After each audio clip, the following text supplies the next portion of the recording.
புனித ஹஜ் கடமைக்காக சென்றுள்ள ஹஜ்ஜாஜிகள் அனைவரும் ஒரே இடத்தில் ஒன்று கூடும் விசேட நாள் இன்றாகும். அரபா பெருவரில் பெருந்திரளான ஹஜ்ஜாஜிகள் இன்று ஒன்று கூடினர். உலகின் நாலா பகுதியிலிருந்தும் 2 மில்லியனுக்கும் அதிகமான ஹஜ்ஜாஜிகள் இம்முறை புனித ஹஜ் கடமையில் ஈடுபட்டுள்ளனர். இஸ்லாத்தின் 5 கடமைகளில் இறுதி கடமையாகவே ஹஜ் கடமை திகழ்கின்றது. பொருளாதார ரீதியாக வசதி படைத்த ஒருவர் தேக ஆரோக்கியத்துடன் இருந்தால் அவர் கட்டாயமாக புனித ஹஜ் கடமை நிறைவேற்ற வேண்டும் என்பது இஸ்லாத்தின் கட்டளையாகும். அரஃபா மைதானத்தில் இன்று ஒன்று கூடிய ஹஜ்ஜாஜிகள் விசேட பிரார்த்தனைகளில் ஈடுபட்டனர்.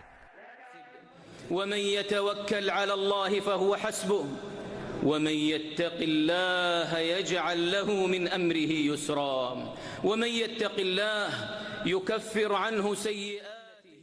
ஹஜ் கடமைக்காக மக்கா சென்று நோய்வாய்ப்பட்ட ஹாஜிகள் சவுதி அரசாங்கத்தினால் ஹெலிகாப்டர்கள் மூலம் அரஃபா மைதானத்துக்கு அழைத்து வரப்பட்டனர். இன்று அரஃபா மைதானத்திலிருந்து முஸ்தலிஃபாவுக்கு செல்லும் ஹாஜிகள் அங்கு தரிப்பர்.